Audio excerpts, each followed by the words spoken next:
Malien an ka foli ni tanu bɛ aw bɛɛ lajɛlen ye a mana kɛ diɲɛ fan fan k'a fɔ aw bɛɛ yana denkɛ a n'a balimakɛ dɔ Mamadu Sidibe alias Gandi Malien an bɛ aw ka émission préférée kɔnɔ émission min ni an b'a wele espace de vérité n'o ye tiɲɛ kɛnɛ ye ka jamana kodɔnnaw wele mun ka laɲini an'u ka yeta ye jamana kɔnɔdenw ka don da kelen fɛ ka se ka bɔ da kelen fɛ k'u wele ka na an ka sigi an ka kuma jamana actualité baw mun bɛ ka se ka ɲɛfɔli k'a la min bɛ se k'a tɔ maliendenw mun bɛ Mali kɔnɔ ani Mali kɔkan ka se k'a dɔn jamana a bɛ ka mara cogo di o hukumu de kɔnɔna la bi n ye n balimakɛ wele n'o ye Dirisa Mɛmɛnta ye Yɛrɛwolo debout sur les remparts n'a fɔra ko Yɛrɛwolo debout sur les remparts malienw b'o o dɔn laɲiniba fila ɲɔgɔnna tun bɛ Yɛrɛwolo debout sur les remparts ka liti kɔnɔna la an bɛ se k'a fɔ bi tare alhamdulillah u ka laɲiniba fila ala ye a fila bɛɛ lajɛlen sabati u bolo wagati min na Yɛrɛwolo debout sur les remparts u tun bɛ nin laɲiniw kɛ fasoden dɔw tun bɛ sigi u tun bɛ miiri u tun b'a fɔ est ce que ninnu tɛ ka sigi o de est ce que ninnu bɛ jateminɛ kɛ diɲɛ bɛ niveau min na bi u bɛ ka min fɔ ko c'est impossible a se ka kɛ nka o ko k'a fɔ olu ka yeta ye min ye a fɔlɔfɔlɔ ye jumɛn ye le départ de force française Faransi ka cɛdenw min bɛ Mali kɔnɔ yan n'u nalen don k'a fɔ k'u bɛ Mali dɛmɛ pendant 9 ans ko a ma se ka ɲɛnabɔ ko olu k'u ka kosow n'u ka kasaw cɛ ko olu ka bɔ Mali kɔnɔ yan dɔw ko k'a fɔ min bɛ Faransi n'a a ka koloniw ni ɲɔgɔn cɛ o tɛ se ka kɛ cogo si la ko Faransi ka koloni dɔ bɛ sɔrɔ min bɛ se k'a fɔ k'a bɛ Faransi ka force gɛn ka bɔ a fɛ u ko a bɛ se ka kɛ bi ala nana ka na kɛ Faransi ka force min tun bɛ yan force française o sera ka gɛn o taara Faransi ka ambassadeur min tun bɛ yan o gɛnna o taara RFI France 24 olu min tun bɛ yan fana o suspendra o b'a yira Yɛrɛwolo debout sur les remparts u ka liti fɔlɔfɔlɔ min tun ye Faransi ka côté ye Faransi ka se ka taa olu taara bi an b'a fɔ tare u ye se sɔrɔ o yɔrɔ kan wagati kelen min na u tun bɛ ka yira jamana kɔnɔdenw na ko Faransi ka taa jamana kɔnɔden fanba tun b'u ɲininka na aw ko bi ko Faransi ka se ka taa an bɛ se ka Mali sécuriser cogo di baara jumɛn de bɛ se ka kɛ ni Faransi taara bi a tɛ kɛ dogo ye terroristes tɛ se ka na Bamakɔ yan o yɔrɔ la u ye proposition kɛ o wagati min na an bɛ Faransi gɛn o wagati kelen na k'an bɛ se ka coopération ɲini ni Irisiw ye ko Irisiw bɛ se ka na an dɛmɛ en même temps an bɛ se ka kɛlɛkɛminɛnw sɔrɔ Irisiw la pour que ka se ka jamana in ka se ka a sécuriser alhamdulillah an bɛ yɔrɔ min na bi la coopération entre le Mali et la Russie o fana ye nɔba bɔ bi kɛlɛkɛminɛn sɔrɔla kɛlɛkɛminɛn mun kɛra sababu ye bi fɔ an bɛ ka dankari terrorisiw la o dogolen tɛ fasoden si la an b'a fɔ o yɔrɔ de la k'a fɔ tare Yɛrɛwolo debout sur les remparts u tun bɛ ka critique min kɛ ani u tun bɛ ka proposition min kɛ a fila bɛɛ lajɛlen ye sen sɔrɔ bi n bɛna Dirisa Mɛmɛnta wele an bɛ sigi ka kuma u ka nin kɛlɛ kɔfɛ ala nana ka na kɛ ani Irisiw bɛ coopération na Irisiw ka coopération a kɛra sababu ye bi Mali bɛ ka a yɛrɛ sɔrɔ Mali dugu mun tun minɛlen tun don a bɛɛ bɛ ka libérer fo an ye kɛlɛkɛminɛn caman sɔrɔ an ka sigikun fɔlɔ la a bɛ na a da dɔn la coopération entre le Mali et la Russie a aboutira cogo min na bi nafa jumɛn de sɔrɔla a la Dirisa bɛ na a da dɔw la an sigikun fɔlɔ la sigikun filanan bɛ na kɛ jumɛn de ye MINUSMA bɛ Mali la bi G5 Sahel bɛ Mali la bi mais waati min na force française gɛnna ka taa an ɲɛ b'a la bi MINUSMA ni G5 Sahel olu tɛ ka fɛn kɛ yala olu bɛ se ka to Mali la bi wa soit an bɛ na a ɲini de G5 Sahel ani MINUSMA olu fana ka taa ka bɔ Mali la an sigikun filanan na an bɛ na an da dɔ la an ka thème sabanan bɛ na kɛ jumɛn ye o de ye révélation baw bɛ yɔrɔ min na o de ye bi an bɛ se k'a fɔ bi fasoden caman sigilen don ka min kɔnɔ an y'a ye k'a fɔ an ka kan min tun bɛ Tesalit Barkhane min tun bɛ o kan kɔnɔ u y'o kan tile di an ma u gɛnna ka bɔ Tesalit kan kɔnɔ Tesalit kan kɔfɛ Kidal kan kɔnɔ Barkhane tun bɛ yen fana min nana Barkhane na o fana bɛ an ka cɛdenw ka bolo kan bi o kɔfɛ Tɔnbukutu kan fana tun bɛ Barkhane bolo o fana minɛnen o la o fana bɛ an ka bolo kan bi mais bi n'o bɛnna avril kalo tile 19 ma an y'a ye k'a fɔ gauche kan n'o bɛ Gao fɛ ko Barkhane y'o tile fana di an ka force des armées maliennes ma bi an b'a fɔ alhamdulillah tare Barkhane tagali ko kuma min fɔra a kuma a kɛra lɛgɛsɛ ye bi an bɛ na an da dɔ la an ka thème sabanan kɔnɔna la révélation bɛ diri bolo ye a bɛ se ka mun fɔ fasodenw ye Faransi ka ko kan halisa aw ka se ka faamuyali sɔrɔ o la an b'a fɔ aw ye nin émission kelen a bɛ lamɛn Kolokani radio islamique la ye n'o o bɔra ye Nara kɔnɔna la Daɲɛ FM o b'a a diviser n'o bɔra ye Kolonjɛba Cikan FM nin bɛɛ lajɛlen bɛ émission diviser ka sabu kɛ émission nafa an bɛ ka fasodenw min wele olu ka kodɔn o n'u ka faamuyali a n'u ka cɛsiri faso ko la ani faso kanu mun bu o la olu ko olu be an dɛmɛ ka se ka émission ninnu u diviser pour que jamana kɔnɔdenw bɛ se ka kunnafoni jɛlen sɔrɔ. An b'a fɔ émission in an tɛna don a kɔnɔ fo an k'an ka partenaire officiel baw fo mun bɛ ka an dɛmɛ ka wulikajɔ kɛ émission bɛ se ka tɔ senna cogo min na a dɔ ye produit gadan ye n'a PDG ba ye Bama Dramera ye san 1 ani dɔɔni an bɛ Bama Dramera fo ni an bɔra ye agent de voyage al umra mɔgɔw n'a b'a fɛ ka taa Iji ni umra la ala ta kɔfɛ a b'a jigi da agent de voyage al umra mɔgɔw kan fo ka taa se produit min ni an b'a wele ko Iber boisson Iber sunkalo in na ne bɛ sun tigɛ na ale ye n bɛ sun don ni ale ye o de b'a to journée kɔnɔ n bɛ se ka émission kɛ hali ne ko ko n ka émission kɛ 4 heures de temps n'a bɛnnen don ka sabu kɛ sun don togo a ɲana a tigɛ togo ɲana boisson den kelen a bɛ n ka tile journée bɛɛ lajɛlen kɛ Dirisa Mementa i ni ɲantuma an ba Sidibe somɔgɔw bɛ di basi foyi t'o la an bɛ Ala tanu alhamdulillah aw yɛrɛ kun kɔrɔ basi sun kɔni kɛ digilen t'i la fɔlɔ non sun ma digina peut-être i b'a sɔrɔ fɛn fɛn de nɔ don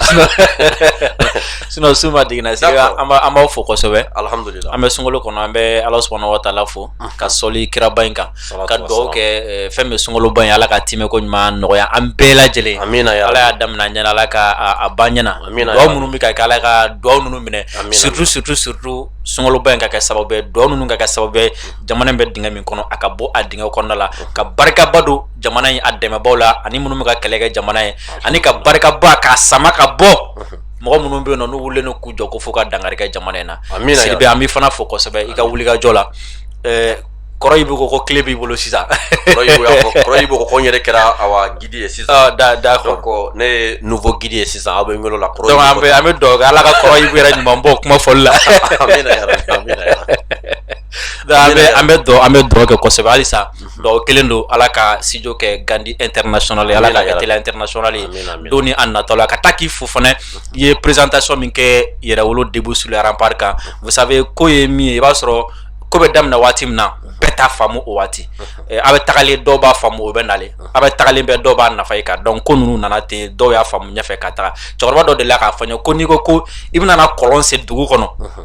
ko ni mɔgɔw ko k'u b'i kɛlɛ a la ko kana saliya kana dimi i kana foyi fɔ a to fo kɔlɔn ka se i jija dɛ parce que n'i ma se ka kɔlɔn in sen mɔgɔw b'a fɔ ko ni kɔlɔn in senna sa bɛna bɔ a kɔnɔ bunteni bɛna bɔ a kɔnɔ denmisɛnninw bɛna bin a kɔnɔ mais i jija bani fo kɔlɔn in ka se maintenant ni kɔlɔn in senna ni u bɛɛ commencera ka na ji t'a la k'u min a la waati min na o don bɛɛ b'a dɔw don k'a fɔ ko tiɲɛ yɛrɛ la ko kɔlɔn in ko nafa b'a la alhamdulillah mais n'i fari fagara sira fɛ n'i y'a bila yen non seulement u b'a fɔ k'i ti ko laban wa kɔlɔn in fana u b'a fɔ ko yɛrɛ nafa yɛrɛ t'a la tuguni donc faransiko kɛlɛ tun bɛ ten mɔgɔw tun b'a faamu et puis an bɛ don min na bi bɛɛ y'a ye k'a fɔ ko min bɛ a la bɛɛ y'a dɔn a nafa ye min ye mɔgɔ tun bɛ mun fɔ ko ni faransi taara an b'a kɛ cogo di wallahi o tun b'o fɔ Tɔnbɔkutu datugura an y'a kɛ cogo di an ye mun kɛ Kidali datugura an ye mun kɛ Gosi olu tagatɔla filɛ an bɛna kɛ cogo di a bɛ waati janba bi an ka sɔrɔsiw kɛlen don k'u yɛrɛ ta u bɛ baara bɛɛ k'u yɛrɛ ye bɛɛ kɔni b'a dɔn k'a fɔ ko faransi taara an b'a kɛ cogo di o kuma y'a yɛrɛ jaabi nɔgɔ t'o la o kuma y'a yɛrɛ jaabi surtout an y'a fɔ mɔgɔ ye k'a fɔ ko c'est-à-dire e bolo ko ni faransi taara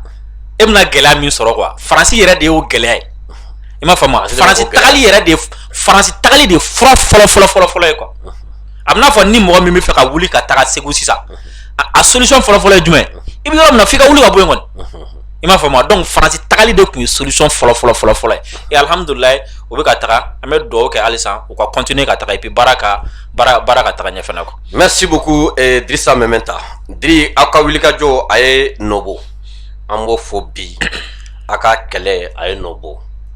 jamana kɔnɔ wulikajɔ nafa wɛrɛ t'a la a bɛ ka kɛ kun min kama fo kun ka ɲɛnabɔ Dirisa aw ko faransi ka taa faransi taara aw ko ka coopération kɛ avec la Russie o kɛra an y'a ye bi kɛlɛkɛminɛn caman bɛ ka na a coopération avec la Russie Diri nin sera ka hakilina sera ka sɔrɔ cogo di militaires sera ka nin hakilina ta cogo di k'u ɲɛsin Russie ma Diri n b'a fɛ k'a dɔ fɔ a la jamana kɔnɔdenw ka se k'a faamu d'abord Sidibe bamananw ko ten ko n'i y'a mɛn an ka taga kunun ta yɔrɔ la i b'a sɔrɔ fɔlɔ de jara i m'a faamu parce que n'i ye Mali histoire yɛrɛ ta k'a jateminɛ Mali histoire kɔnɔna la ani jamana kelen min n'an jɛra fo ka taga depuis indépendance fo ka na bi la ko gɛlɛya ma c'est-à-dire tigɛɲɔgɔnya ma bɔ a la n'i ye diɲɛ jamana bɛɛ ta Russie de don Russie de don n'i y'a ye a bɛ fɔ ko Mali armée tun bɛ taga kɔrɔ an ka sɔrɔsiw tun ye cɛ an ka sɔrɔsiw tun bɛ se karisa la u bɛ se karisa la parce que o tun bɛ baara kɛ ni Russie ka minɛnw de i m'a faamu donc maintenant pour que k'o ko in lasa pour que k'o tiɲɛ faransi wulikajɔ kɛ fɔlɔ d'abord an ka officier fɛn fɛn taara Russie la ka fɛɛrɛ kɛ k'olu bɛɛ écarter ka bɔ yen politicien fait be ko ya ka kalanga Russie ko be écarté ka boy donc anani araka produit ça non araka politicien de l'année anani olu ani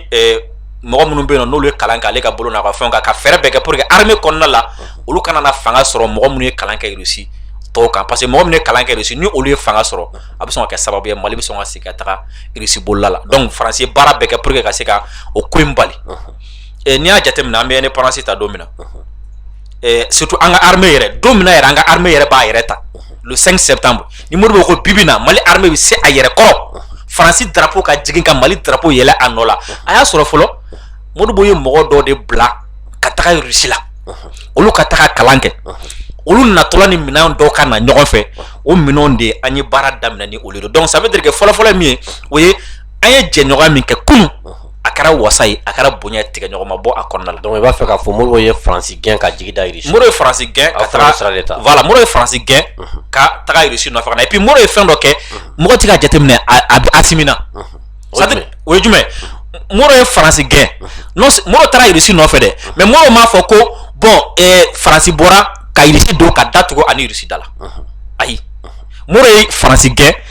ka taga Russie nɔfɛ a mago bɛ min na Russie bolo a taara ani Russie bɛnna o kan ka tila k'a kɛ n'a bɛ se ka fɛn min sɔrɔ mɔgɔ wɛrɛ bolo n'a n'o bɛ se k'o négocier cogo min na tuguni Modibo continue na o fɛ et Assimi bɛ k'o kelen de Assimi bɛ k'o sira kelen ta i y'a ye o don na Sadio tun bɛ Turquie i m'a faamu donc ça veut dire que an ma Mali exclusivité ti mɔgɔ bolo i m'a faamu parce que mɔgɔ caman bɛ to ka nin kuma in fɔ bon u bɛɛ de ye kelen ye a bɛna ko non c'est pas comme ça c'est à dire intérêt ko de don a ka nafa bɛ mɔgɔ bolo a b'a dɔn ani mɔgɔ bɛ se ka baara kɛ ɲɔgɔn fɛ bonya kɔnɔna la ani o tigi bɛ baara kɛ ɲɔgɔn fɛ donc o jɛɲɔgɔn kɔrɔ bɛ yen o b'a ni Russie ni ɲɔgɔn cɛ filanan ye jumɛn diɲɛ kɔnɔ bi armement kunda n'i y'a ta k'a jateminɛ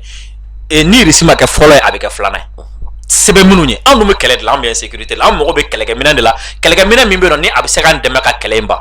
Russie ka positionnement ka ɲi o la kosɛbɛ surtout Russie ye première puissance nucléaire bi o bɛ Amérique ɲɛ o la bi na u bɛ Amérique n'i y'a ye Ukraine ko kuma in bɛ sen na o bɛɛ bɛ munumunu na u b'u k'u ta fɔ mais a tɛ k'u cɛsi la ka t'i bolo da fɛn ka ye mun na hali Russie sɔrɔsi kelen n'a b'i fɛ yen France ti kariya ka hali kabakuru fili ka dugu kɔnɔ tuguni u tɛ kariya ayi u ti kariya ka kɛ ka Russie sɔrɔsi kelen parce que a b'a fɔ n'ale ye kabakuru fili fɛ yen nɔ n'a bina Russie sɔrɔsi kunkolo kan k'o kunkolo sɔgɔ kun a kɛra problème min bɛna d'ale k'a b'o dɔn i m'a faamu wa donc fanga b'u la a sabanan ye jumɛn an ko Russie jumɛn na parce que e k'a jateminɛ u kɛlen don ka diɲɛ tila cogo min na u kɛlen don ka jamana duuruba ta olu de sago bɛ diɲɛ na surtout sur le plan politique autour ala ta kɔfɛ olu de sago bɛ diɲɛ na olu bɛ se ka taa bɛn a kan sa k'an ka taga bin karisa kan olu bɛ se ka bɛn a kan an ka karisa gɛn u bɛ se ka bɛn a kan an ka karisa datugu n'o ye olu bɛ conseil de sécurité kɔnɔna la n'o ye Amérique Russie Chine France ani Angleterre donc o jamana duuru fana la n'i b'i ka ko la i b'i jija e ni dɔ ka gɛrɛ ɲɔgɔn parce que a fɔ ko ba ye ba bin dɔ sɛmɛ yɔrɔ de ka ɲi dɛ dɔ sɛmɛ yɔrɔ ka ɲi donc fo e ni dɔ ka surunya ɲɔgɔn na nin na don min na n'i ko k'i b'i sama ka bɔ France bolo n'a ko k'a bɛna gɛrɛntɛ da i kan dɔ ka sɔrɔ min bɛ taga France kunbɛn Nations Unies la et kɔsɛ na i y'a ye France bolila sisan nɔ mura ko in ta ka bolila ka taga Nations Unies na k'u bɛ taga sanction ta ka na bin Mali kan i y'a ye k'a fɔ ko Russie ni Chine olu y'u jɔ ko pɛtu ko a tɛ kɛ ka Mali sɛgɛrɛ et puis ni armement ko in bɛna daminɛ waati min na hélico fɔlɔfɔlɔ minnu nana hélico fɔlɔfɔlɔ ninnu nana don min na o don a y'a sɔrɔ Nations Unies kɔnɔ yen vote de kun kan ka kɛ u tun kɛlen don ka résolution dɔ ta Mali kama o ye jumɛn ko marifa tɛ feere an ma quoi marifa tɛ feere an ma guerre b'an fɛ awɔ guerre b'an fɛ non marifa hélico ɲɛnama tɛ feere an ma c'est à dire arme fɛn fɛn bɛ yen nɔ n'a bɛ se ka tiɲɛni bɛ kɛ a tɛ feere an ma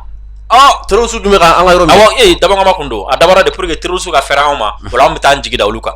i m'a faamu donc o kun kan ka renouveler don min na hélico ninnu nana o don de o Russie de taara yen nɔ ka taa bɔ k'i jɔ o y'a sɔrɔ fɔlɔ an ka mɔgɔw ni Russie bɛnna na mɛ tila ka n da don o la quoi donc Russie de ye o résolution ye k'o bali ko o tɛ kɛ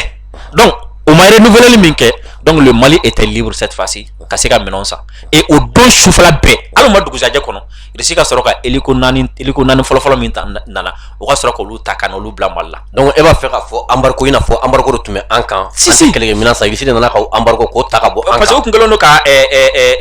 jɛkulu dɔ bila sen na o tun bɛ Mali bɛɛ lajɛ quoi n'a ko k'a bɛ marifa san ou bien n'a ko k'a bɛ fɛn dɔ san quoi donc olu b'aw suit dɔrɔn quoi aw kana se ka marifa san aw kana se ka fɛ ka Mali ci dɛ non a ka jugu ni Mali ci dɛ terroriste bɛ k'an faga k'an tɛ kɛlɛkɛminɛn san diɲɛ kɔnɔ an bɛ tila ka se G5 ma n b'a yɔrɔ f'i ye Macky Sall ye min fɔ o la ko terroriste 3000 ko hali an yɛrɛ dama ka fara ɲɔgɔn kan yan nɔ ko ka o fɛ non France ministre tun b'a kɛnɛ kan ko non k'o tɛ kɛ n bɛ tila ka yɔrɔ détailler donc maintenant Russie ko in na non seulement anu ye jɛ min kɛ a kɛra jɛ ɲɛnama ye fanga bɛ u la et puis bon conseil de sécurité kɔnɔ fana na u bɛ se ka mɔgɔw dɛmɛ donc o de la anw ka bɔ an ko an ka taga Russie fan fɛ n'an gɛrɛla Russie la an bɛ nafaba sɔrɔ a kɔnɔna la quoi et puis o y'a sɔrɔ olu fana Russie fana tun bɛ logique dɔ kɔnɔna la a bɛ fɔ min ma ko Union soviétique URSS o fana cira o dimiya ba bɛ olu la parce que o cira o ye Russie fɛgɛya Russie fana bɛ fɛ cette fois-ci ale fana tɔgɔ ka ja diɲɛ fan bɛɛ lajɛlen fɛ ale fana teriw ka caya bon pour que k'e teri caya sisan nɔ f'e ka misaliya ɲumanw de di o maintenant ne ye misaliya ɲumanw di sisan nɔ quoi comme ça diɲɛ bɛɛ bɛna dɔn k'a fɔ ko e bɛ se nin na i m'a faamu wa donc o la Russie fana kun mago bɛ Mali la pour que ale ni Mali bɛ se ka baara kɛ ɲɔgɔn fɛ cogo min na walasa ale tɔgɔ bɛ se ka ja diɲɛ bɛɛ bɛ se ka dɔn non seulement fanga b'o la ni ni Russie gɛrɛla ɲɔgɔn na fɛn t'i sɔrɔ wa ni ni Russie gɛrɛla ɲɔgɔn na fana i bɛ sebagaya sɔrɔ tɔw kan nin bɛɛ lajɛlen kun bɛ yen nɔ ka bila donc maintenant Assimi nalen fanga la d'abord yanni Assimi na fanga la Assimi ninnu commencera ka baarani daminɛ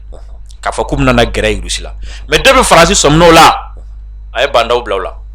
bandaw kelen awɔ a ye bandaw bila o la cɛkɔrɔba min taara taa foro kɔnɔ ka na an ka taa cɛkɔrɔba wele a ye bandaw bila o la bandaw taara Faransi ka na a ye ɲɛ tana kɛ mɔgɔ fɔlɔ min ye o Sadio oui a tɛ fɛ ka Sadio y'a ɲɛla yɛrɛ parce que depuis y'a fɔra ye ko Sadio ye Russie kɛ wa Sadio bɛ ka gɛrɛ Russie la a bɛ ka gɛrɛ Chinois la bon ni an tora tantɔ an bɛna basculer ka taga Russie fan fɛ donc ko ka fɛɛrɛ bɛɛ kɛ ko ka Sadio bɔ yen non i ka nin kuma diri nin ye tan de kelen tɛ filanan ye jumɛn ye o ye Assimi yɛrɛ parce que tant que ni lakana tun bɛ Assimi de bolo ni hakili b'a la ka Assimi to vice président la a fɔra ko fɛn fɛn lakana ko k'o bɛɛ di Assimi ma lakana nun marifa san b'a la marifa san b'a la hélico san b'a la fɛn b'a la donc ni lakana fana kun tora Assimi bolo o fana laban ye jumɛn ni ko Assimi ko Sadio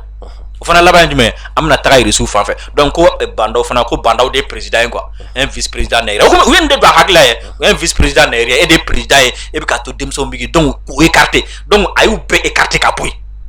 pour que Russie ko in kana se ka se ka cɛ Mukutari ka gouvernement de la u ye o ye Sadio Gallo ka bɔ yen a tun ye Sadio bɔ gouvernement in na quoi o ye Sadio Gallo mɔgɔ caman tun ma kun faamu quoi non mɔgɔ caman tun ma kun faamu u ye Sadio Gallo ka bɔ parce que o y'a sɔrɔ nin démarche misɛnninw daminɛna quoi donc kana sanga n'a ye fana tuguni ninnu kelen kelenna bɛɛ lajɛlen ye terrain kɛ Assimi ye terrain kɛ a ye cɛncɛn kɛ Sadio ye cɛncɛn kɛ Modibo ye cɛncɛn kɛ Wage ninnu bɛɛ ye cɛncɛn kɛ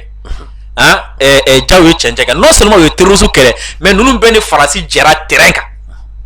Faransi ye janfa min kɛ ka don u ma o bɛ yen u teri sɛbɛsɛbɛw sara cɛncɛn ka ɲi ka sababuya kɛ Faransi e kɔni b'a dɔn kɔni olu kɔni fɛrɛlen kɔni o kɔni Faransi bɛ sɔrɔ a kungo sɔrɔ donc o de la depuis 2014 Sadio y'a proposé ko u ka armée ka état de lieu kɛ officiers ka fara ɲɔgɔn kan u k'a jateminɛ Mali ye nin binni min kɛ mun de y'an bi sɔrɔsi kunda lakana kunda mun de y'an bi an bɛ se ka mun de kɛ pour que a ɲɔgɔn wɛrɛ kana sɔrɔ et puis an bɛ mun de kɛ min yɛrɛ kɛra pour que ka se ka a furakɛ a ma lamɛn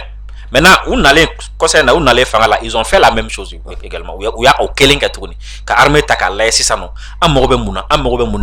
na an kan ka mun de kɛ sisan nɔ donc u y'olu kɛ ka sanga n'a ye n ye analyse minnu kɛ ye kana sisan a y'a sɔrɔ jamanadenw fana wulilen don k'a fɔ ko an ka taga mɔgɔ wɛrɛ nɔfɛ min ni Faransi tɛ kelen et puis olu fana y'a ye k'a fɔ ko Faransi bɛ ka tiɲɛni min don an kan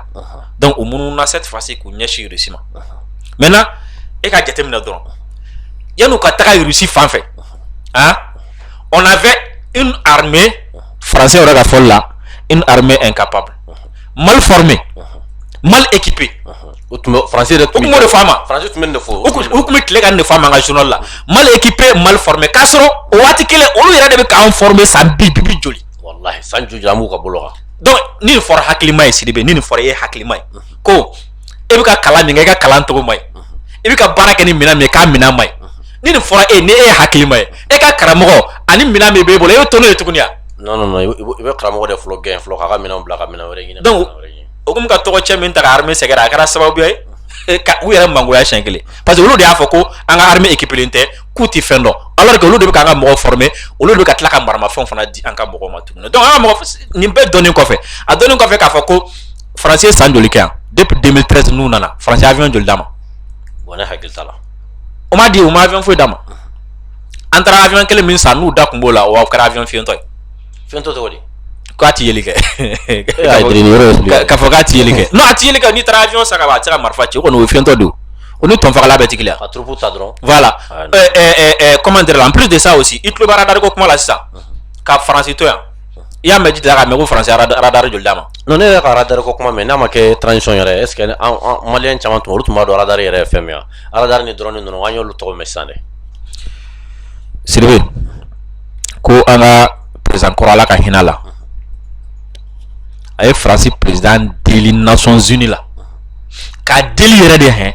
a ka sɔn an ma avion kolon minnu feerela an ma an ka se ka taga avion ninnu dilan pour que a b'a nafa ko k'a tɛ. Faransi président ko k'a tɛ. Awɔ. Cɛ an n'olu bɛ to ka baara kɛ an bɛ mun kɛ sisan. An ka président fana ye ala minɛ o kan ta. Ayi ka n'i sigi. Ala minɛ ka n'i sigi. Cɛ. Kɔsa in na dɛ an ka mɔgɔ taalen ni Nations Unies na bɔ kɛra ninnu kalama kɔ. Nin bɛɛ ɲɛfɔra ye diɲɛ bɛɛ ɲɛna. Nin bɛɛ ɲɛfɔra ye. An bɛ janfa min kɔnɔ. An bɛ janfa min kɔnɔ la. Donc cette fois-ci u ye sira ta dɔrɔn ka taga Russie fan fɛ. Maintenant u taalen Russie fan fɛ a jateminɛ. N y'a f'i ye sisan k'an bɛ taga Russie fan fɛ yanni an ka taga on était une armée mal équipée mal formée. Maintenant an taalen Russie fan fɛ an kɛra jumɛn ye sisan troisième en Afrique de l'Ouest. Afrique de l'Ouest bɛɛ. Afrique de l'Ouest bɛɛ. Mali ye sabanan de Ghana ni Nigeria kɔfɛ. Non, l'armée monte en puissance. O de la n'an sera MINUSMA ma bɛna yɔrɔ f'i ye e k'a jateminɛ an ka sɔrɔsiw bɛ minnu ɲɛ olu de bɛ MINUSMA kɔnɔ na ko ka n'anw dɛmɛ ka kɛlɛ. Cɛ ja to kun t'o la. Jamana minnu yɛrɛ tɛ se ka hali olu yɛrɛ hali simple police k'a kɛ u yɛrɛ fɛ yen o de mɔgɔ cɛlen don ka na u bɛ sara million na ko ka n'an ka mɔgɔ ko ka n'an ka jamana an ka mɔgɔw dɛmɛ. N k'i ma sisan k'an kɛra troisième ye Afrique de l'Ouest la an bɔr'o la an kɛra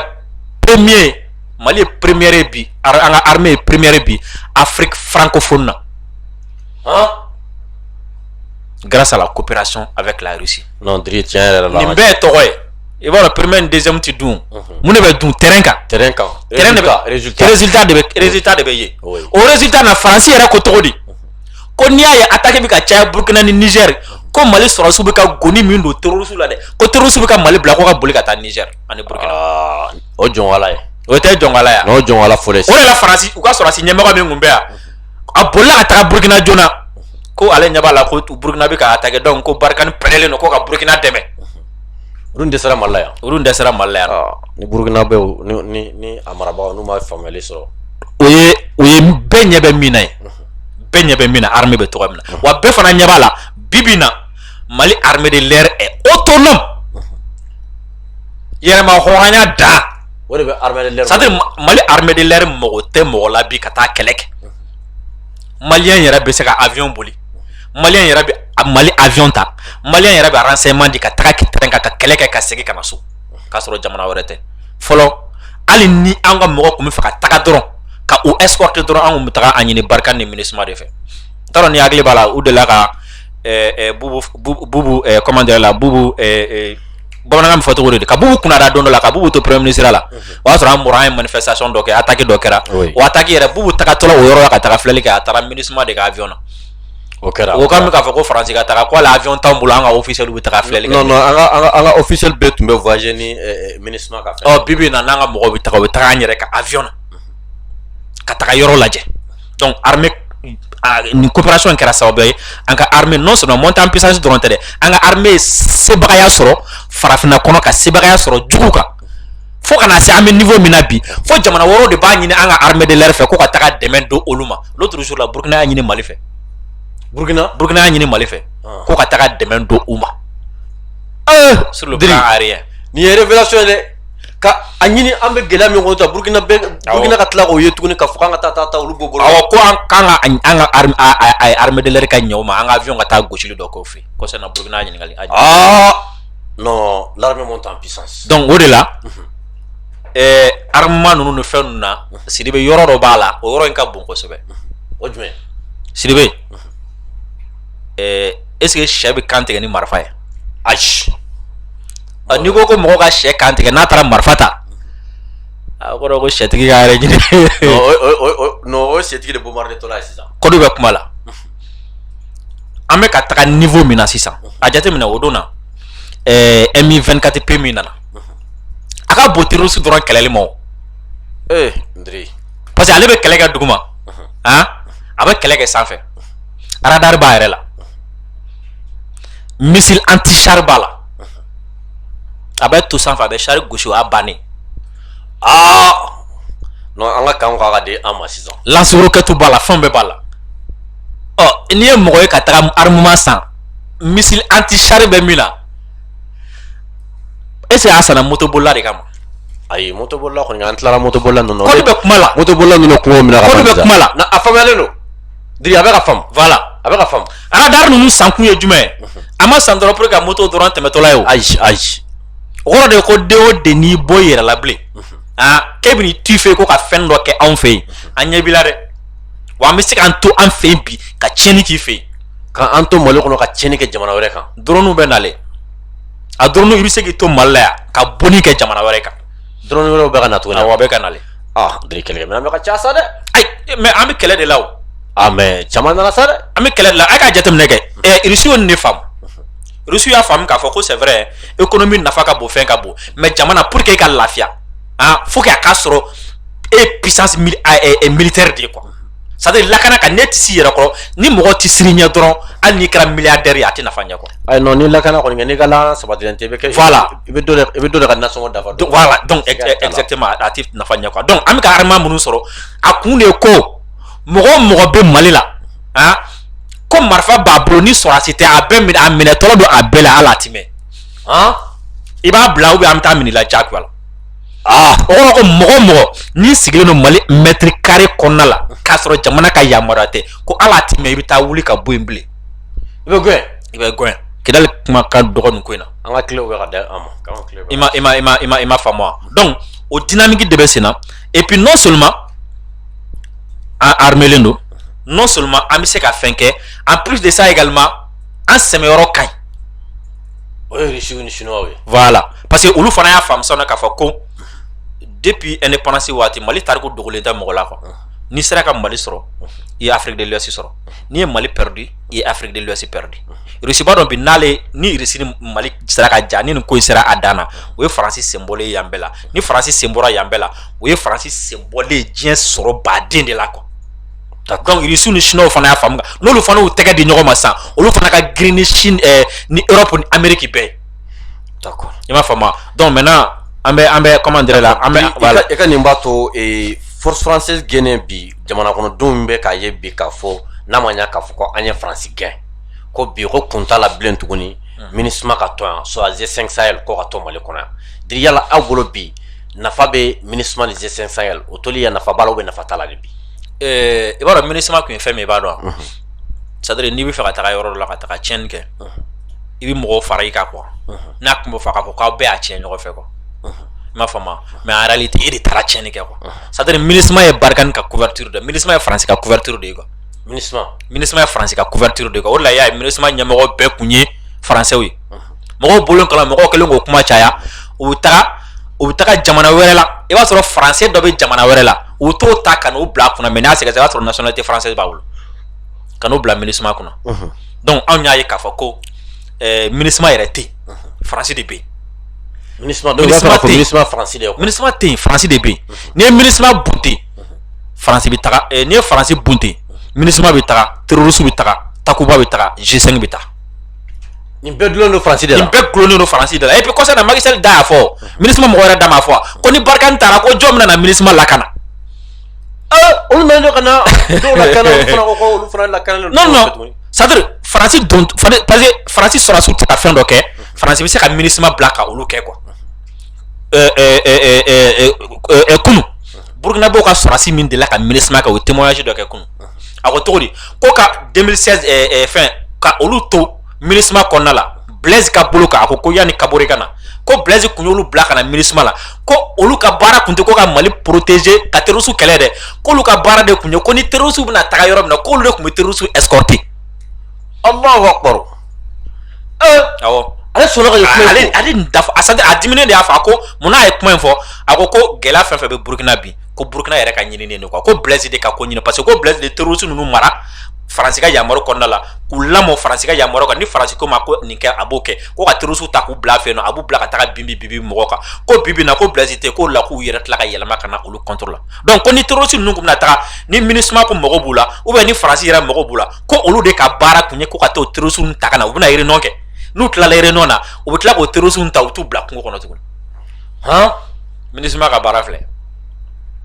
o tɛ o ni mɔgɔ minnu o ye minnu ka baara ye terroriste labɛnni ye dɔwɛrɛw b'a kɔnɔ olu ka baara ye jumɛn o ye trafic d'armes ye marifa feere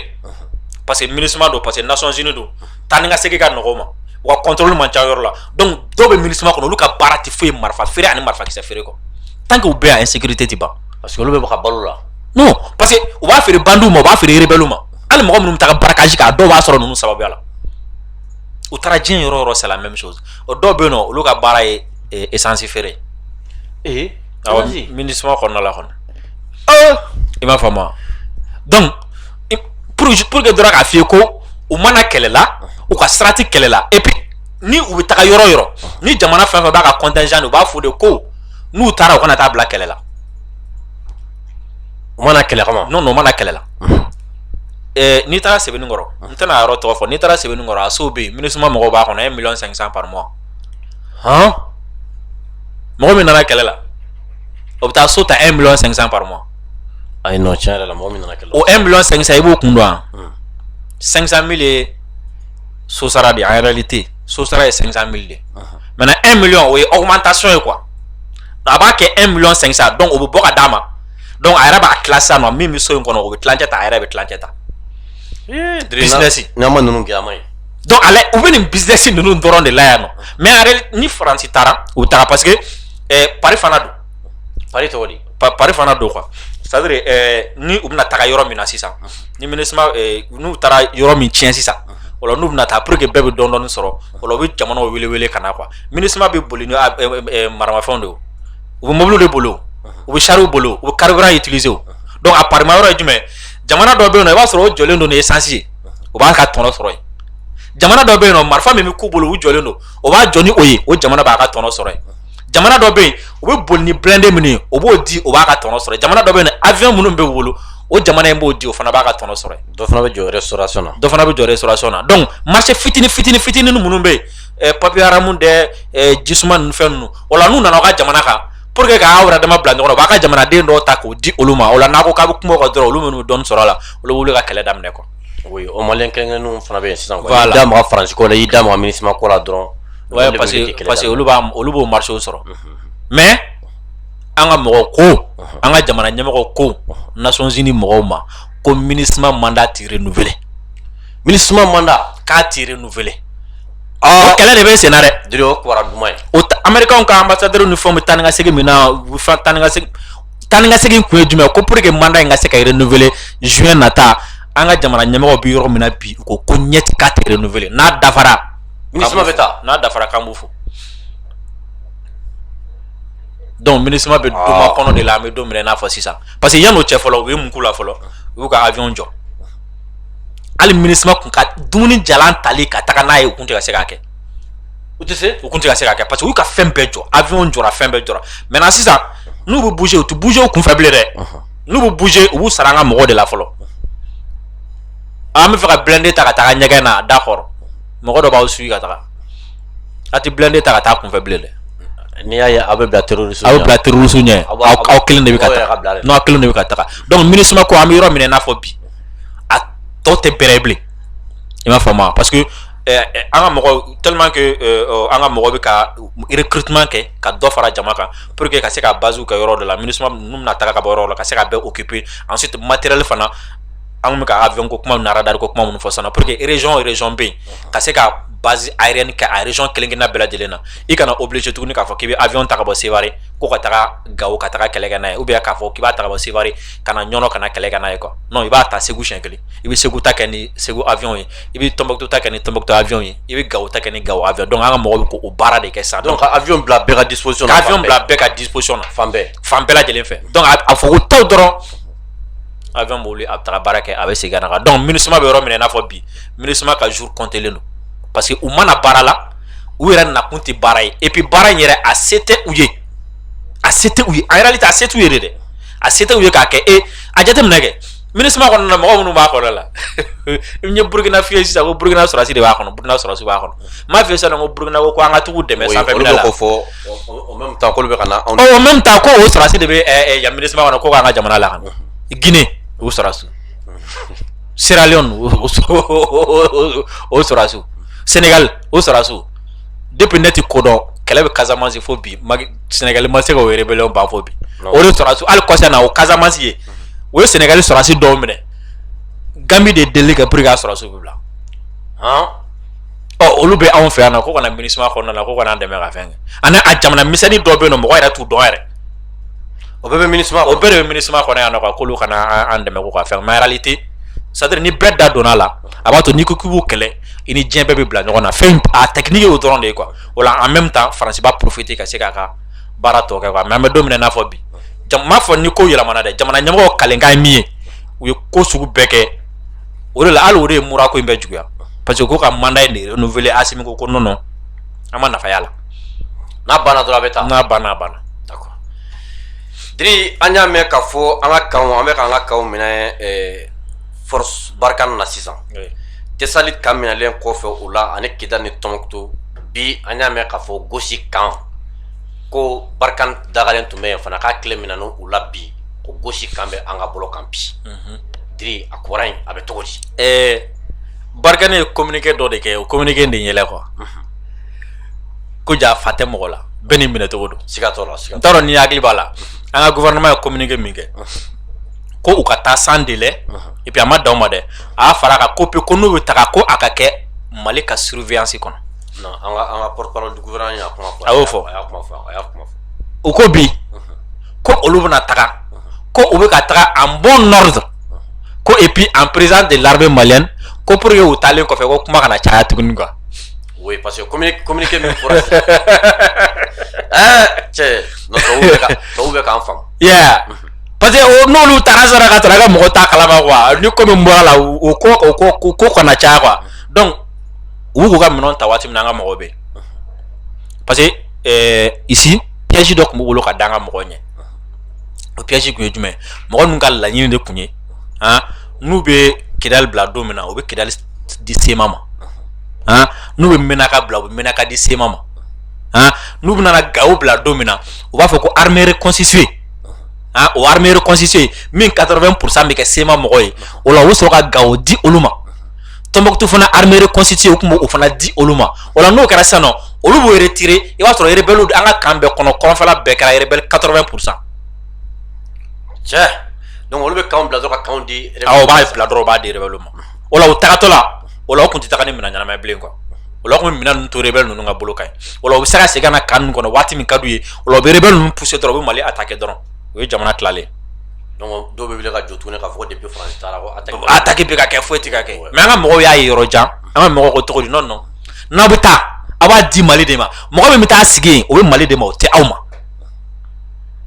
armée reconstituée o armée kirikara kiri o tɛ aw ka sira t'o la o ni aw bɛ taga dɔrɔn aw b'an ka base a b'a segin an ma Mali de dugukolo don o la mɔgɔ min ka d'a ye an bɛ taga o bila yen donc a ko bɛ ka kɛ tentɔ de sisan n'u ye yɔrɔ min bila u ye Kidal bila u y'a di an ka mɔgɔw ma u ye Tombouctou bila u y'a di an ka mɔgɔw ma u ye Tessit bila u y'a di an ka mɔgɔw ma et puis an ka mɔgɔw de bɛ ka taga yen armée reconstituée ko kuma tɛ a la donc u tagatɔ la o y'a sɔrɔ u ye nkalon de tigɛ u yɛrɛ ye fɔlɔ ko bon ko olu bɛ ka taa parce que ko Mali ni Russie bɛ ka baara kɛ Mali ni mercenaires bɛ ka baara kɛ mais bi u tagatɔ la o ye communiqué dɔ kɛ communiqué min b'a jira k'a fɔ ko olu tɛ ka taa dɛ k'u gɛnna de u y'o jira bi communiqué in b'o de jira k'u gɛnna de ko olu gɛnna de sinon ma taa u gɛnna a sɛbɛnnen filɛ nin ye o ko cogo di ko à la suite de la forte dégradation des relations politiques avec la junte malienne et compte tenu du non-respect des engagements pris vis-à-vis de la communauté internationale en matière de la transition politique, la France, en coordination avec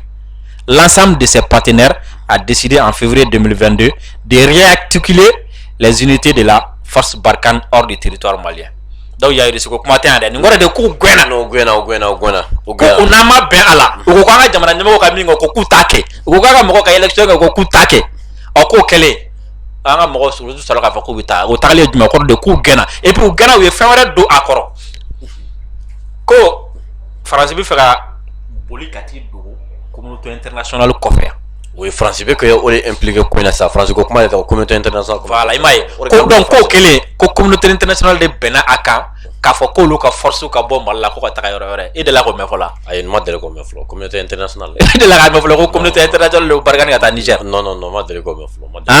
et puis u tagatɔ la u ye nkalonba dɔ tigɛ angalomba kuna kuna gele akosebe mo to kalama kuna kuna gele akosebe aw ko aw na taka ko aw na tanaka mo ye aw yanga mo deli ko ukatu aga avion ngana pa ukaka mo escorter kata am fana dore tan nyogon chow ango ko tadi maintenant fana ma foka tato la saw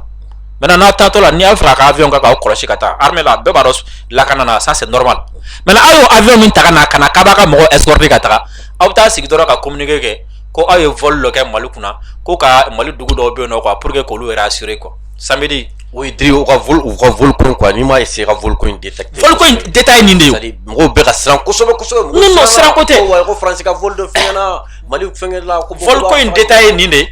oui a ni nde ko o fa ko ka mo escorter kata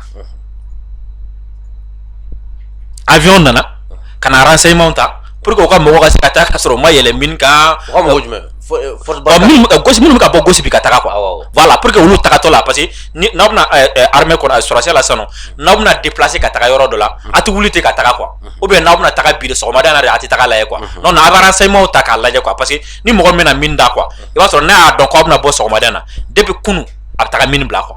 i m'a faamu donc n'aw bɛna taga depuis 3 jours ɲɔgɔn a bɛ commencer ka yɔrɔ jateminɛ dɔw b'a kɛ depuis 1 semaine ɲɔgɔn a bɛ commencer ka yɔrɔ jateminɛ a bɛna tɛmɛ yɔrɔ yɔrɔ fɛ a bɛ taga bɛɛ surveiller quoi k'a lajɛ quoi donc aw nana a ɲini an ka mɔgɔw fɛ k'aw bɛna vol de reconnaissance kɛ pour que aw ka mɔgɔw ka se ka taga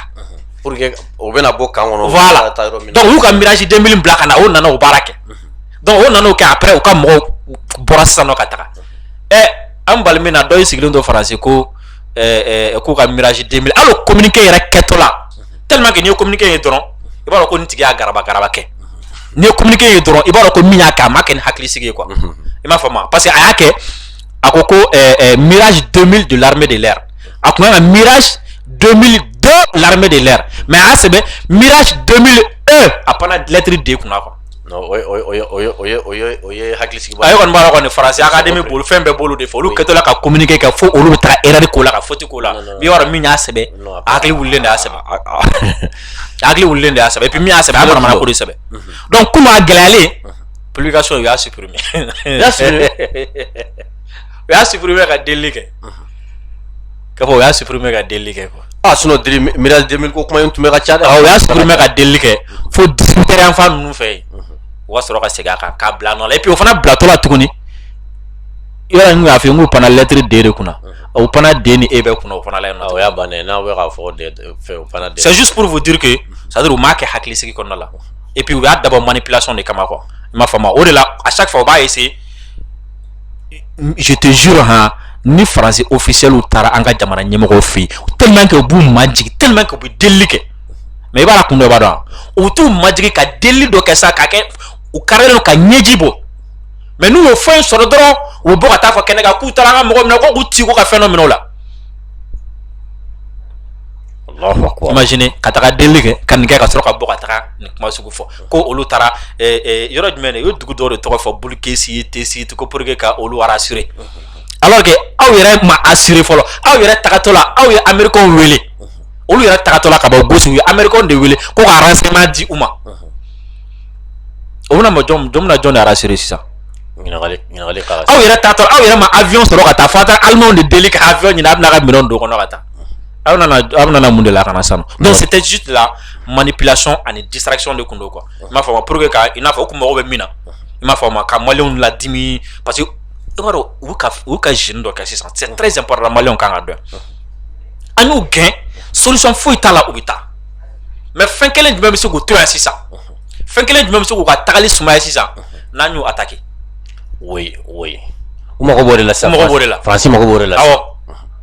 maliyɛnw ka dimi sisan an ka fɔ k'an bɛ taga faransi ambassadeur attaqué maliyɛnw ka dimi sisan an ka fɔ k'an bɛ taa MINUSMA minɛnw cɛ k'a fili kɛnɛ ma o la n'o kɛra u yɛrɛ m'a fɔ ko MINUSMA tɛ se ka yɛrɛ lakana u b'a fɔ ko forcément fo barika ni sɔrɔsi dɔw ka to yan minnu bɛ MINUSMA protéger mais pour que o k'o sɔrɔ u b'o mun kɛ u bɛ maliyɛnw dusu labɔ de o u bɛ maliyɛnw dusu de u b'a dɔn fɛn bɛ man d'an ye u kuma dɔ fɔ k'an aigri k'an dimi o la n'an dimina dɔrɔn an bɛ taa u attaqué n'an y'u attaqué dɔrɔn o force ma taa u b'a fɔ ko minnu taara Niger ko ka na dɔw lasegin ka na Mali la wa parce que ko Mali bɛ ka commencer ka Français attaqué u bɛ ka commencer ka MINUSMA attaqué alors que Nations Unies de don diɲɛ bɛɛ de ka tɔn don donc maintenant u bɛ segin ka na ko k'olu kɔlɔsi n'u bɔra olu kɔlɔsi la u sɔrɔ ka don cette fois ci u b'a fɔ ko non k'an ka ɲɛmɔgɔw de y'u pousser k'u bila a la donc ko nyamako mu pousser ku bla la fo ko bla Nations Unies ka bolo ka ou bien fo ka juger o karale no ka ale ku yira ka mogo do fara o sefe ou bien ka fo ko mogo do saro sefe donc ka so ka fo ko fo Assimi ka juger ou bien Sadio ka juger o la les Maliens kanga ça o la ma fo mogo ko am révolution intelligente de kono quoi on sonne à gauche et on frappe à droite ni djugu bi ki nyini koron fait il va ta gauche clébé fait na bi ki nyini clébé fait il va ta gauche droite fait mak ma labani mi mogo ka don ka fo ko France bi yoro mina bi économiquement France sera guerre ke mogo la a sera guerre ke tuni sera guerre ke mogo la économiquement te seka ke bibina tout le litre mal la jollo kema plan belanda bibina tout le litre français 4 euros ko chandon de euro don sa mo wese kemen 4 euros abse kemen durmo wese kemen durmo oui kemen durmo ore ati soro donc ba fa ko France ga geleni wali bien subhanallah male munu France wele ko nyinga ni gelen je fambere no no furanye ko je fambe do me do be ka kena fo mali kelen pere ka gelen ko mali greke ambarko be mali ka halsa mali ka no ni jamana ambarko ti France minga ko tous les litres 4 euros donc France rebe position mina so tesera ke mais o se ka minke imani ni makolo mi kuma be aba fa ko Europe ou bien communauté internationale et puis n'a be faire faire mala abu ka ta Nations Unies la ku ka fendo ta mali kama on a no sta sera ka fendo sur la sa on a be mo do de fara nyon ka olu na ku na fendo ka mala sinon France ira kelenti se ka ke donc France avion pendant France avion France blindé ou à Mistral ou à port d'avion mo ka blu kuna ka famero mina na fobi amanta ka sera France ira de nyebli kuma ta ka fa ko fama jati anu nyon je tu sera fouillé zéro putre au de la ka se jona de sino mirage nyamo sana ko sobere afle mirage ko befle faut mirage ko befle yeah donc ça veut dire ils sont très forts en manipulation au là nous bitaka jamana ou ba jamana mo ka psychologie ou ba étudier quoi ou bi jamana don fait membu dimi fait membu ni sonja ou ba ni bi fe ko dala ni bu soro to ko di ni bi fe ko dala ni kan maga mo jumena ni bi fe fana ko soro kan passer mo jumena ka srafe donc be nunu be de kala folo ka soro ko na quoi donc be malien do dien be ba donc a fo malien ka fierté et au tout l'engrais kelena bubano ko malien perele yeredo alla ma dumuni ka bli non France ka tadro ambargo mo mangina ambargo quoi voilà donc wala ka fa ko malien ka fierté ka gelama quoi wala ka fa le fait ni ya fait anti jana quoi anti chonjo ma quoi donc ba essayer ka fa ko na ta mo la nyini o fa la fait pour que doron ka se ka mo soro et o wati na il faut éviter angana bi o ka piège ko na la quoi parce que Assimi bi ka Poutine ta nyogon de kula quoi ou bien peut-être va trop Poutine ira de bi ka Assimi la de ke fleur là anga Poutine de bi ka Assimi la de parce que Ukraine kala damna na mamé a jademne Ukraine kala damna le nani tay Europe jamana ma min fo Poutine ma oui sanction tay ou c'est la sanction min ta o mata ka a segere mais ou ka sanction ta Poutine mi temana ka koyi fo be ka mo kono kono nous une sanction ta so ma da fait Poutine mina sanction wala ta contre la ou la fait non mais Poutine ne fait pas ça Poutine même que Poutine bi ou ka force utiliser ou yara contrôle là Poutine même que Poutine bi Russie ka intérêt de jatemene bibina Poutine bi sera fo comme d'accord aya on sanctionné hein d'accord on fana ka gaz yi amati ka Allemagne na peut-être one ya o one lo do ka do Allemagne dala kambe fa no ka on mi diga Allemagne na mais ni gaz yi fana tigara gaz yi war do de la do Russie fe on no wari madu ni barakalo ma sarasoro mo obna révolté John contrôle là Poutine te no kera ni Poutine nga fanga bina muna nana parce que we a sanctionné donc immédiatement fana taru sanctionné donc atekete quoi ni sera niveau sur de la nibi keleke tu réponds pas coup par coup quoi ibi mo do to intanto quoi mo do be tege kelen kila sala e bara ibi segi ta sala la de mais iti kuma iti fin fo e na femi ka ko fo ka boni tan quoi Poutine be ko kula et puis Assimi ko kula et puis Malien fana kan au système de adopter kosobe ka teme passer bimina kadi mo chama ni France ko fin dron anga gringa tout gauche en fait quoi il m'a forma abisa ke o ba fa ko ngo o ka nga jabi ndi no fait quoi par exemple ni wati dollar ni e fait mo ka minke ibi se ka provoquer ka blala quoi il m'a forma be ba donc a fa ko massa ka bo mo bulu maintenant ne fait que dalani ki black la alors que mi fait de djembe ka fa ke kelegela ne fait ka kele de ka sano quoi pour que anga fara nyon ka timine un fait no dima ka mili la quoi maintenant il crée c'est comme si défenseur ou baké attaquant ba jo défenseur crée fa défenseur banen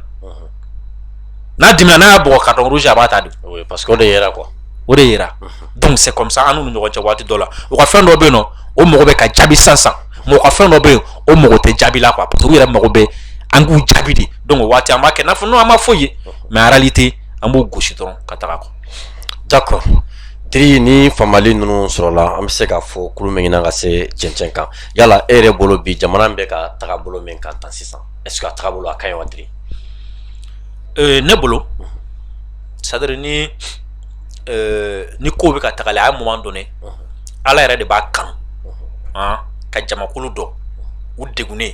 k'u ta ka bɔ degun kɔnɔ ka degun b'o kan min tun bɛ o degun k'o tigi minɛ k'u bila u ka jɔnya la i n'a fɔ min tɛmɛna Bani Israëlakaw ni Égyptiens ni ɲɔgɔn cɛ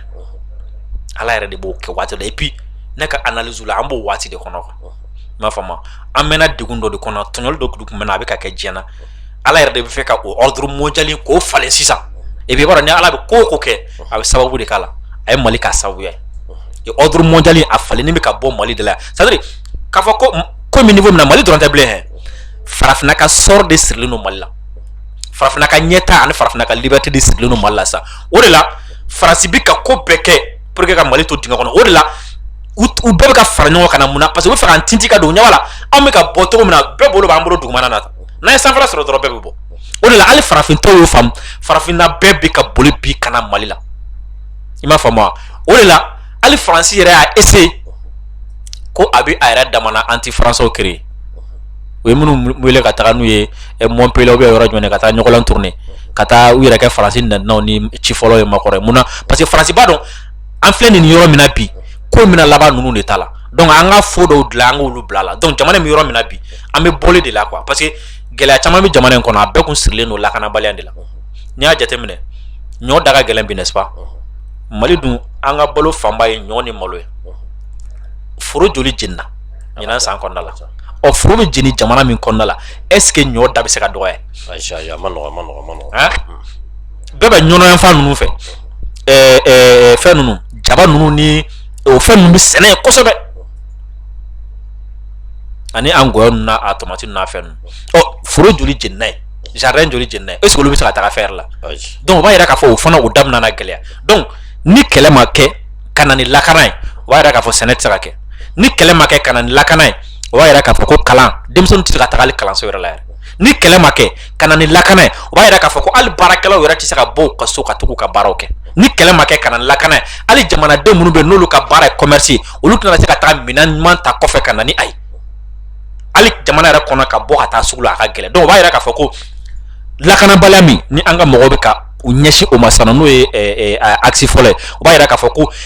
an bɛ ɲɛ sɔrɔ la dɔɔni dɔɔni ka taga bɛɛ tɔw bɛ débloquer ka taga di an bɛ ɲɛ sɔrɔ la ka dɔɔni dɔɔni ka taga bɛɛ tɔw bɛ débloquer la taga di ni dugu min libéré la olu ka mɔgɔw bɛ se ka taga sugu jɔ par exemple min misala d'i ma a mɛnna Bayankara ninnu fɛ ani Koroyanfan ninnu fɛ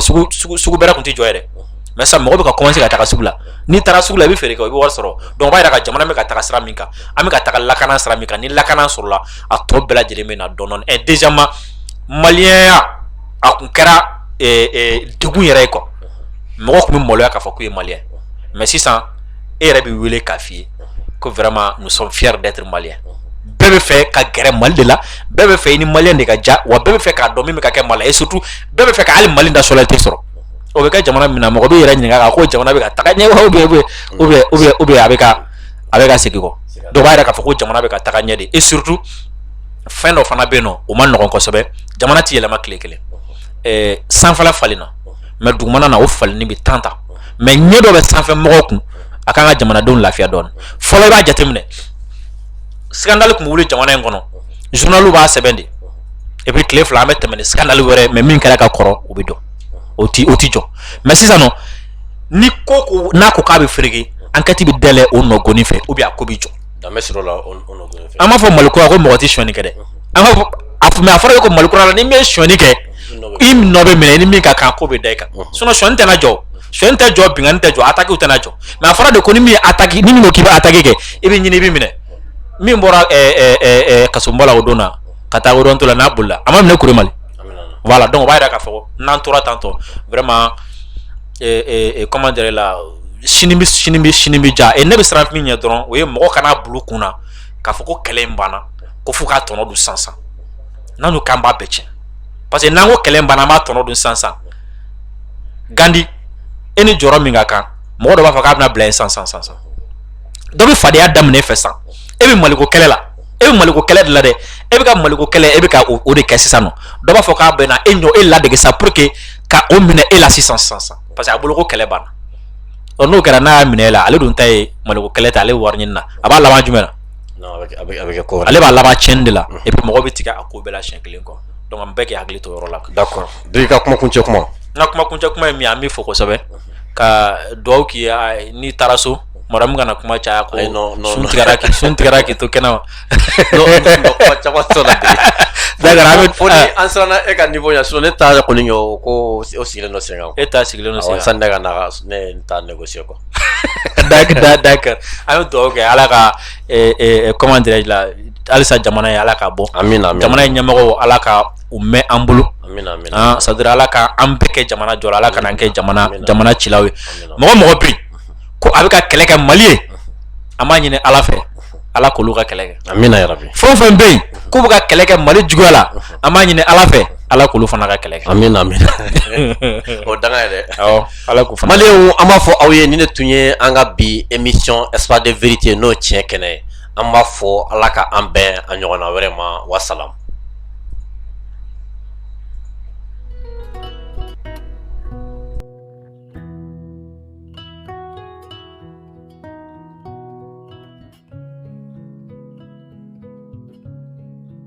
Gadan ni ko gadan o bɛ tali kɛ produit la i n'a fɔ café gadan nɔnɔmugu gadan citron gadan fo ka taa se thé gadan ma ale ni lɔgɔti gadan ninnu ye produit ye minnu bɛ dilan anw yɛrɛ fɛ yan kɛrɛnkɛrɛnnenya la société Dramera et Frères maaw fɛ. ni mɔgɔ min mago bɛ nin produit ninnu na i bɛ se k'i senfa biribiri ka se boutique la mun tɔgɔ ye ko boutique 711 ale carilen don Bamako fantan ani 4 bɛɛ lajɛlen de la ni o fana ye société Dramera et Frères maaw ka boutique ye kɛrɛnkɛrɛnnenya la fɔlɔfɔlɔ o bɛ tali kɛ Alde Bamako kɔnɔna na ni e b'a fɛ ka i to i sigiyɔrɔ la k'u wele i bɛ se ka weleli kɛ nɛgɛjuru sira la mun bɛ tali kɛ 76 14 19 19. 711D sɛbɛnnikɔrɔkaw ale ni lafiyabugukaw aw bɛ se ka aw senfa biribiri ka se jikɔrɔni fɛn min ye 20 mètres yɛrɛ ye o kɛrɛfɛla ye coye ni ani restaurant Sibi Center man jan ɲɔgɔn na walima n'i b'a fɛ k'i to i sigiyɔrɔ la ka wele i bɛ se ka nɛgɛjuru sira ta mun bɛ tali kɛ 76 72 19 19. Kalabankorokaw fo ka taa se Kabalakaw ma aw bɛ se ka aw senfa biribiri ka se Cɛbani fɛn min ye lycée Demba Kanda Keita o kɛrɛfɛla yɛrɛ la coye wala n'i bɛ fɛ k'i to i sigiyɔrɔ la k'u wele i bɛ se ka weleli kɛ nɛgɛjuru sira la 74 62 19 19. o tɛ a bannen Banangabugukaw aw fana bɛ se ka 711 maaw lasɔrɔ nɛgɛjuru sira la mun bɛ tali kɛ 79 91 19 19 ni Banangabugu ta ni o bɛ lycée Ibrahim Mali yɛrɛ kɛrɛfɛ yɛrɛ coyi o ma dan produit gadan dɔrɔn fɛnɛ ma fɛn min ye produit wɛrɛ caman ye o bɛ sɔrɔ u ka yɔrɔ la mun bɛ tali kɛ malo bɔrɔw fo ka taa se nɔnɔmugu bɔrɔw la jus kɛrɛnkɛrɛnnen ɲumanw o bɛ u ka yɔrɔ la ale ni boisson dumanw fo ka taa se savon ma deodorant ɲɛgɛn kɔnɔna ale ni mɔgɔninfin yɛrɛ kasa jago duman nin bɛɛ lajɛlen bɛ sɔrɔ u ka yɔrɔ la fɛn min mayonnaise petit matin ye o bɛ yen fo ka taa se moutarde dumanw ma ale ni petit pois nin bɛɛ lajɛlen de bɛ sɔrɔ u ka yɔrɔ la.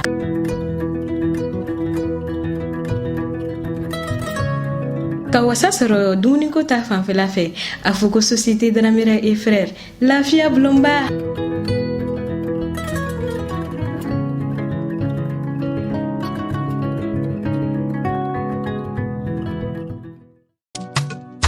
Supermarché Abiba Market. Supermarché Abiba Market mawte yoro dugulina. Olu sigiyɔrɔ bɛnnen don Ɲamakɔrɔ cité UNICEF ma. Fɛn min u ni Cité des enfants yɛrɛ man jan ɲɔgɔn na. Station Total kɛrɛfɛ yɛrɛ coyi. N'i ko Supermarché Abiba Market, a fɔ an mago bɛ se magoɲɛminɛn misɛnnin fɛn fɛn ma, nin bɛɛ lajɛlen bɛ sɔrɔ u ka yɔrɔ la. U ko ko an musolakaw ka lafiya, ko o de ye olu ka laɲini ye. O de hukumu kɔnɔna na sa, sogo la sagonin kɛrɛnkɛrɛnnen ɲuman o bɛ sɔrɔ u ka yɔrɔ la. K'a san dɔrɔn ka taa kɛ daga la. Fɛn min ye u nana an lafiya tobili welelikɛ minɛnko o fɛnɛ ta fanfɛla la dumunimɔgɔmina ɲumanw nin bɛɛ lajɛlen de bɛ sɔrɔ u ka yɔrɔ la mɔninguru lasagolen fɔɔ ka taa se magɔrɔniw ma o ni malo kɛrɛnkɛrɛnnenw bɛɛ lajɛlen bɛ sɔrɔ u ka yɔrɔ la wa ko i ye so furan ko k'a jɔsi ko kasagɛlɛnin b'i ka sokɔnɔna na ayi o banna supermarché Abiba Market mɔɔw fɛ yen nɔ fɛn min ye kasadiyalan ɲuman deodorant dumanw ye ɲɛgɛn kɔnɔna ale ni sokɔnɔnaw kama fɛn min ye fauteuils bɛɛ lajɛlen ni yɔrɔ bɛ a la o b'u fɛ yen nɔ ka hadamaden yɛrɛ fɛnɛ kasadiya a fɔ supermarché Abiba Market mɔɔw fɛ yen o ma dɔn o fɛnɛ dɔrɔn ma dɛ fɛn min ye minfɛn sanumanw ye u bɛ u fɛ yen nɔ minijiw b'o la fo ka taa se boisson énergétique ani an ka sukirori dumanw ma nɔnɔkɛnɛw b'u fɛ yen nɔnɔkumu sukoromaw bɛɛ lajɛlen de bɛ u ka yɔrɔ la n'i bɛ fɛ k'i to i sigiyɔrɔ la ka nɛgɛjuru banban ka supermarché Abiba Market maaw lasɔrɔ i bɛ weleli kɛ 78 68 17 68 supermarché Abiba Market an lafiyara.